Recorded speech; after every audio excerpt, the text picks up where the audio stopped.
This is Democracy Now!, the Quarantine Report. I'm Amy Goodman as we continue to look at the aftermath of this massive explosion at the port of Beirut in Lebanon that sent a devastating shockwave through the Lebanese capital Tuesday evening, leveling buildings, overturning cars, shattering windows miles from the blast site. More than 100 people have been confirmed dead. Hundreds are still missing. Over 4,000 are injured. At the time of the blast, Lebanon already facing an economic, political, and public health crisis amidst the pandemic, exacerbated by U.S. sanctions imposed by the Trump administration.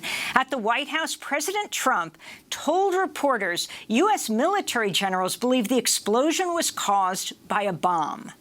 It would seem like it based on the explosion. I've met with some of our great generals, and they just seem to feel that this was not some kind of a manufacturing explosion type of event. This was seems to be, according to them, they would know better than I would, but they seem to think it was a attack. It was a bomb of some kind. They think it was. He's referring to military generals. Trump offering no evidence for his claim, which was not supported by intelligence agencies. The Pentagon declined to comment and referred all press questions to the White House. After the explosion, Secretary of State Mike Pompeo called former Prime Minister Saad Hariri to offer assistance to the Lebanese people, not the current Prime Minister, Hassan Diab. For more, we're joined by Rami Khouri, Senior Public Policy Fellow and Journalist in Residence at the American University of Beirut. He's a Senior Fellow at the Harvard Kennedy School Middle East Initiative, columnist at The New Arab. Joining us from Cambridge, Massachusetts, was just heading back to Lebanon. Welcome to Democracy Now! Again, Rami Khouri. So it's this, this registered 3.5 on the Richter scale, like an earthquake. Cyprus felt it miles and miles away. Can you talk about what you think happened? How is it possible that, 2,700 tons of ammonium nitrate, 2 tons took down the Oklahoma City building that killed close to 170 people. This was 2,700 tons being kept at the port? What do you know, Rami Khouri? Well, the information that's come out from the people who investigated it so far is that the storage shed was also storing some fireworks and other materials nearby, and it was those materials that caught fire or ignited or something happened because of the heat and humidity and created a little fire. The fire department was there to put it out, and then that fire ignited the ammonium nitrate. But the real story is not just the 3.5 magnitude Richter scale measurement. It's the 9.0 magnitude political scale measurement that this is going to unleash. Because looking backwards and looking forwards, this explosion is a consequence of the cumulative incompetence, corruption, lassitude, amateurism, and uncaring attitude by successive Lebanese governments going back 10, 15 years that has brought the Lebanese people to a point of pauperization and desperation. They don't have enough water, they don't have electricity, they don't have jobs, they don't have reasonably priced food, education is declining. Every dimension of life in Lebanon has declined steadily, uninterruptedly for the last 15, 20 years. And it's the ruling political elite that is responsible for this. And that's looking back and looking forward, because this amount of ammonium nitrate was allowed to be stored there when people knew about it. Other governments knew about it and did nothing about it, and people were talking to judges to pass a ruling to get this stuff out of there because it's dangerous, and nobody did anything. So therefore the political shocks, the aftershocks, are really going to be, I think, the significant dimension of this beyond the humanitarian suffering that we're now seeing dealt with. Now, talk about the politics in Lebanon, also the U.S. relationship, as you have President Trump immediately calling this. He was holding a coronavirus press briefing and asked about Lebanon, said a bomb, an attack he knew. Military generals were not backing him up on this, so he said they were the ones who said it. And then you have Pompeo, the Secretary of State, calling not the current Prime Minister, but the previous Prime Minister. Well, this is the ideological amateurism and ignorance of the American government being exhibited at the level of the highest political class in the White House and in the State Department. These people don't care about Lebanon or the Arab world. They don't know anything about it. They're basically following a rule book that is dictated by internal American politics, linked heavily to fundamentalist Christian extremist skinheads who are very, very linked close to Israeli settler colonialists. And this is something that's been consistent for the last 3.5 years, and it will continue to be there. They're campaigning against Iran and Hezbollah, and anything that happens in Lebanon that's bad, they're going to link it to Hezbollah and Iran.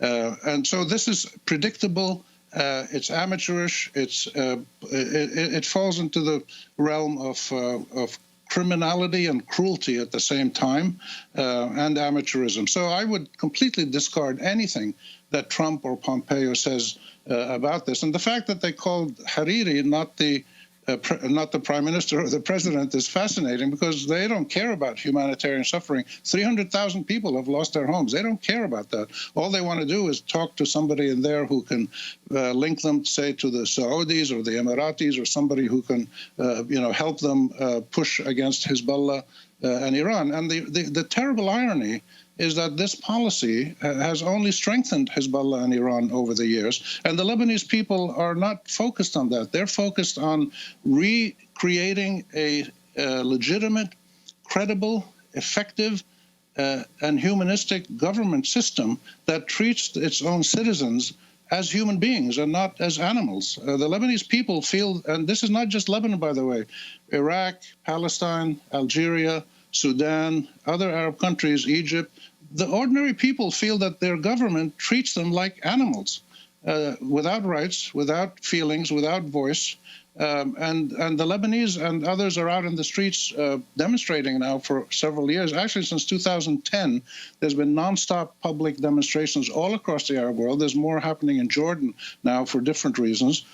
So this is part of a regional reality, which is the pauperization and dehumanization of the Arab citizenry by an increasingly militarized state. And if you see this, if you just look at any time you see pictures of officials, they're surrounded by soldiers and troops. So the Lebanese people are trying to peacefully demonstrate to re-legitimize their own government system to address the issues they have. And Pompeo and Trump are adding to the misery and the complexities and the complications of these systems, and so I would not pay any attention to Trump or Pompeo. What was also raised yesterday is at the end of the week, on Friday, the Special Tribunal for Lebanon is due to deliver its verdict on the 2005 assassination of the former Prime Minister, Rafik Hariri, the father of the former Prime Minister, more recent Prime Minister Saad Hariri, and 21 others. The 4 defendants, it is alleged, having ties to Hezbollah. Do you see any links here, which would, which is perhaps what Trump was somehow referring to in this comment that didn't have much backing from U.S. intelligence? I don't see any link whatsoever, except in the mind of people like Trump, who are desperate to find any reason to push their right-wing Christian fundamentalist, pro-Zionist, settler colonial agenda and pin anything bad on Hezbollah or Iran or their supporters in the region. There's absolutely no evidence. And even his own generals came out and said, look, we don't see any evidence. So like I said, don't pay any attention to anything Donald Trump or Pompeo say about the Middle East. It is amateurish. It is based on ignorance. It is ideologically driven. It is emotional nonsense. Can you talk about U.S. sanctions newly imposed targeting the Syrian government, also undermining Hezbollah in Lebanon? Well, this is part of a legacy that goes back, several decades, that the U.S. keeps either attacking or threatening to attack or sanctioning Arab governments or Arab organizations like Hezbollah or Hamas or others that they don't like. And the terrible irony is that this has been a failed policy. If you go back over the last 20 years, if you track the American policy of taking measures to pressure Iran, whether in Lebanon or in Yemen or any other country, they're trying to pressure Iran directly or indirectly, and you track against that the extensive and expanding links of the Iranian government with governments and individuals around the Middle East, you'll find that the American pressure has only led to more complications in the region that have opened opportunities, vacuums for the Iranians to step in, or increasingly the Chinese and the Russians to step in, or the Turks to step in. So this idea that more sanctions are going to bring about any results is sophomoric. It's childish. So can you talk about what kind of investigation you think will be done? The Lebanese government said they'll conduct an investigation. People are calling for an independent international investigation, not trusting the government, and what you think how this could be conducted.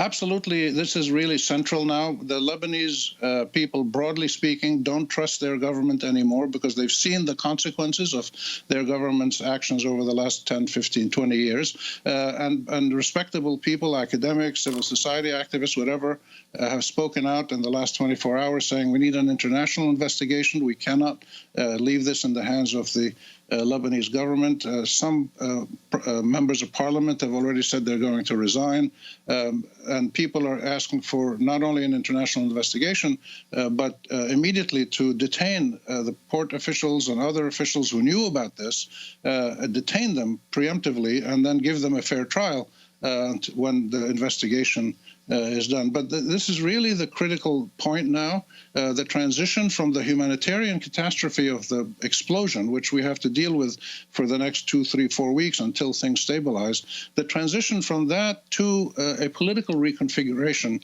of the Lebanese political system. That's the real aftermath of this explosion. And you see it in people saying, for instance, Lebanese saying, don't give aid money to the government. They'll steal it. They've stolen everything else. They're going to steal the aid money. Give aid money to the Lebanese Red Cross, to NGOs, to hospitals, but don't give it to the Lebanese government. So, and this is an important point because the ability of the Lebanese government, like all the Arab governments in the last 20 years or so, to continue a policy of autocratic, authoritarian, militarized policymaking that has led to the pauperization of a majority of Arabs. Around 70% of Arabs are poor or vulnerable now, and that is quickly increasing with the COVID-19 and other things like this bombing.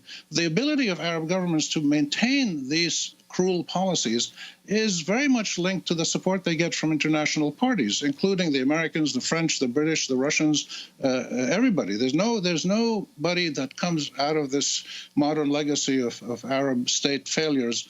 Nobody comes out looking good. The French president is supposed to go to Lebanon today.